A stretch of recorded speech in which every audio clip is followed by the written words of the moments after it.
exact same eyes. That's why I know it won't work on camera. Oh my god! You think London for that? Oh my god! No! He's so fucking long. So.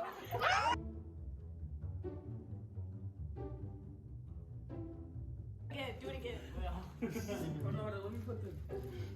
He doesn't have fingers. No. Yo, this is kind of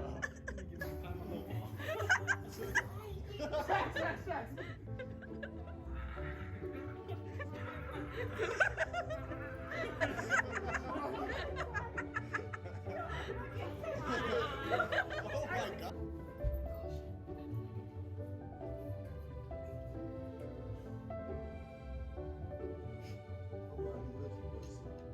Turn the light down a little bit. Oh my, yo, that is actually really I'm at 41 now. Put it down to 35. No, this doesn't even look right. You literally just look like a shadow. Yeah, we keep it at that. Holy shit, that's.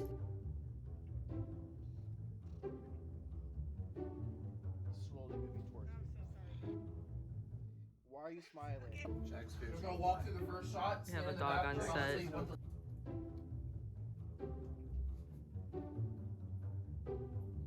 Riley, don't do that. You know, if we're gonna do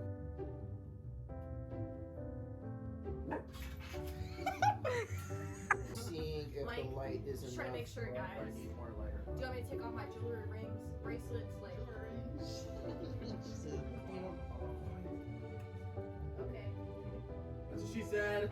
Yo, He said. you know what she said? That nigga lunch. She was talking about cheese towel. You want to go to the bathroom? I'll leave you. This is wet. We'll grab one and Chris's sauce. The damage is done. She's like, he put his body on this. These are all my shower shoes. Yes, I have shower shoes. You judging me? One more time so I can make sure it looks fine. Sorry. And grab him. Oh my god, yo, my eyes. That's what I'm saying. You okay? Are you okay? No, I'm fine. I'll just be a giraffe. You probably got control of your body. So all that pent up tension you have trying to move is just basically just now jolting out. Stop smiling. I'm not trying to, like, breathe. Really? Is this funny to you?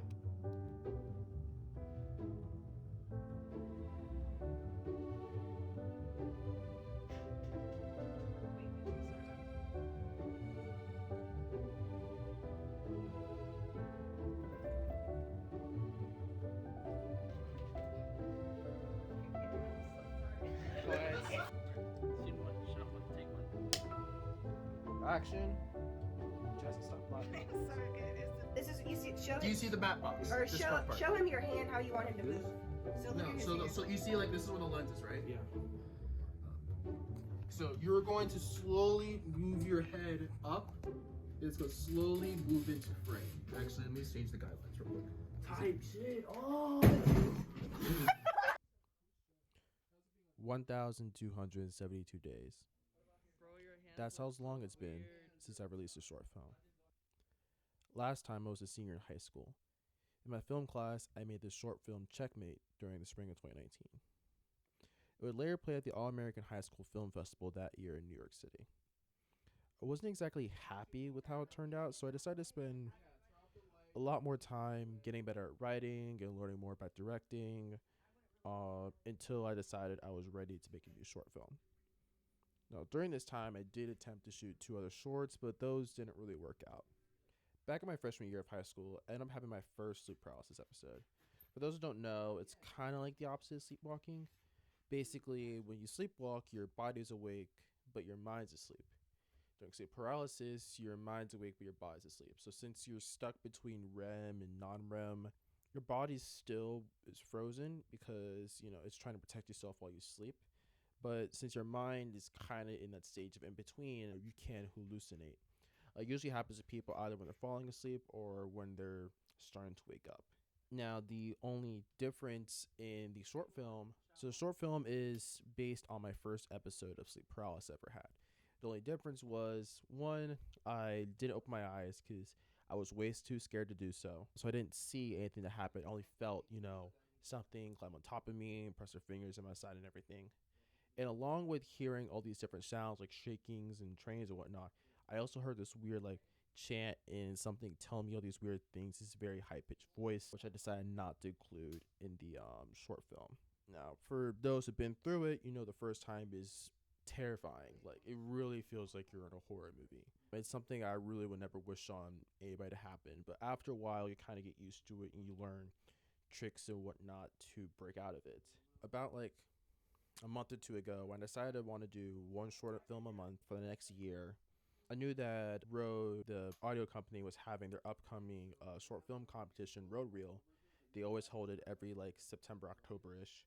And Jacob Owens would be holding his horror short film competition he always holds, you know, around October. So I wrote something for Road Reel, only to find out that they weren't holding the competition this year, so I kind of wrote it for nothing. But I might still end up filming it. And then for the Owens contest, he hadn't put the guidelines out yet, so I decided to write something I thought was pretty malleable so I can change it to fit the guidelines whenever those came out. But I decided not to do that. Once the guidelines were announced, I decided to just keep this as its own thing. Now, the thing is, I really don't write horror like that, even though horror is my favorite genre, the thing that kind of got me into filmmaking. I always wrote thrillers and dramas. It was just something I felt more comfortable doing. When I was trying to figure out what I wanted to write for the horror competition, my friend Vic, who is also a filmmaker, he was texting me on Discord about how he just went through something and he was trying to describe it. He didn't know what it was. And I realized, oh, he just had a sleep paralysis episode. So I texted him, I was like, hey, you know, it's all good. I could basically explain to him what he just went through. He's like, oh, wow, that's really cool. I should make a film or something about this.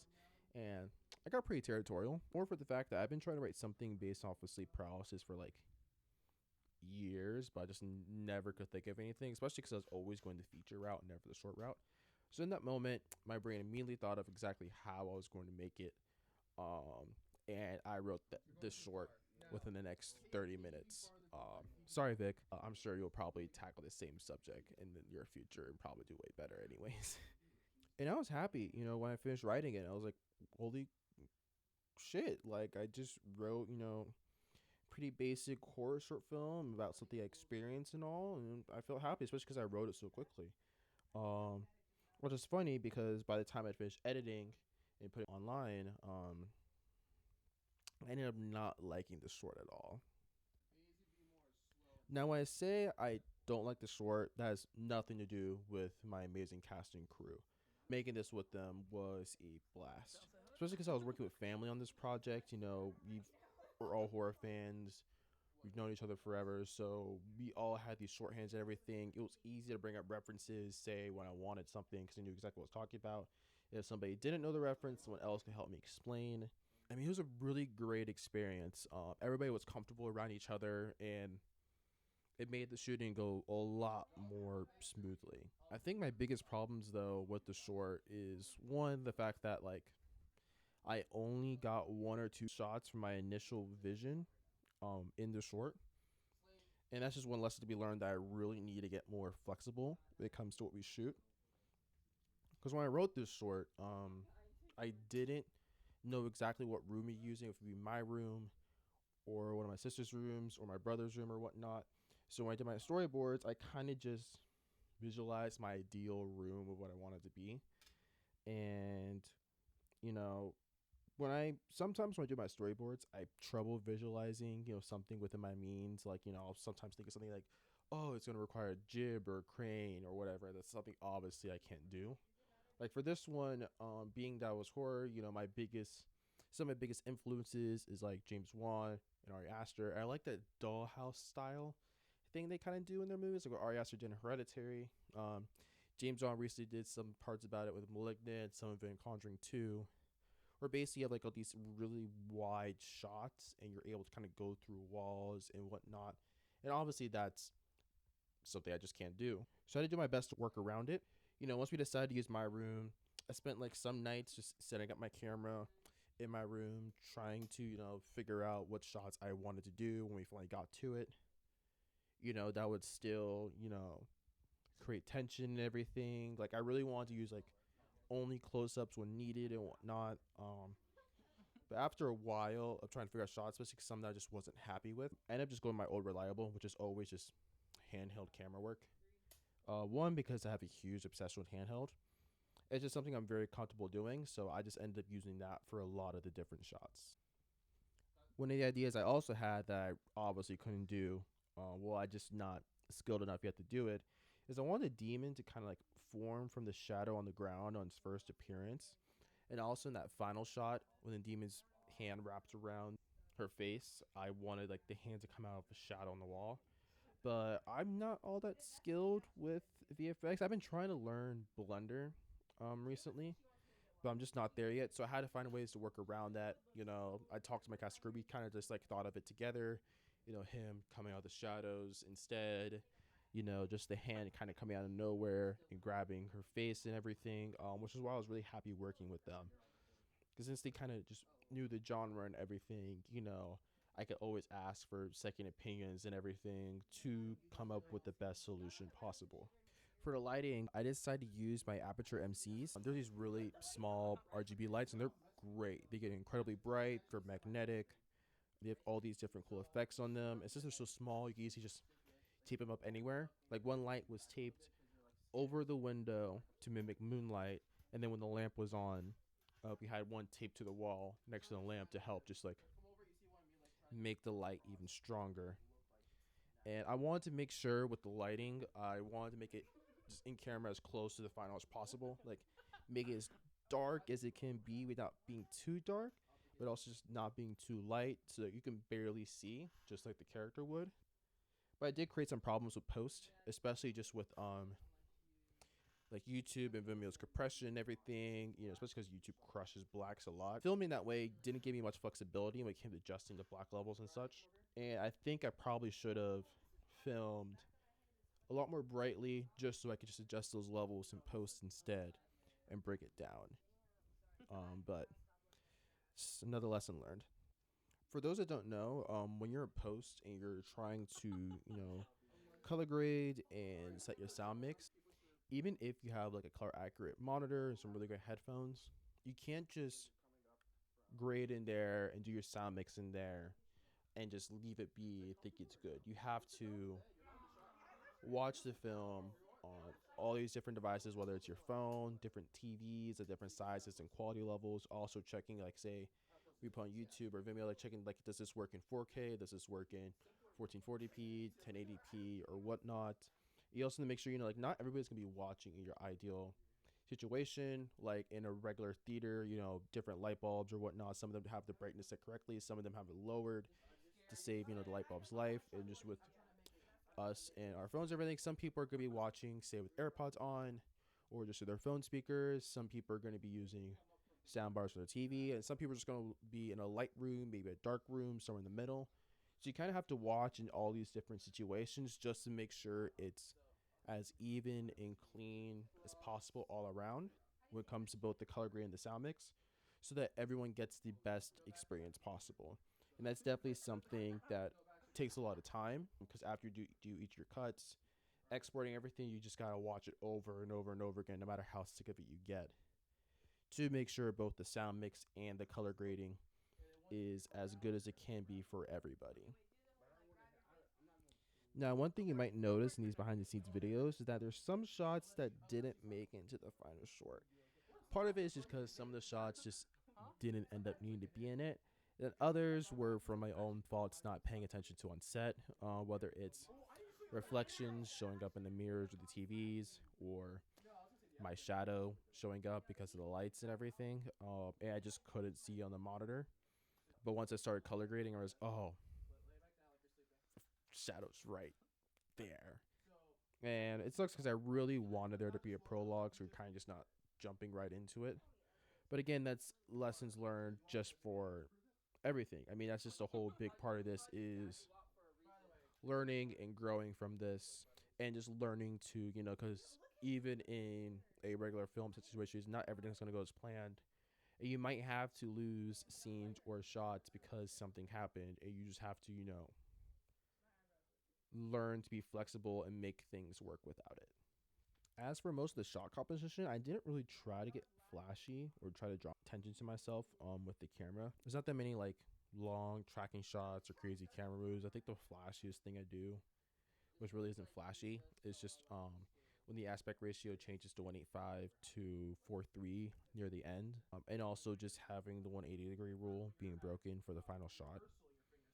Besides that, I really wanted to keep everything as simple as possible, where it's just trying to show the demon as little as possible in as dark a situation as possible, just to build up suspense in your own imagination of what in the world is going on.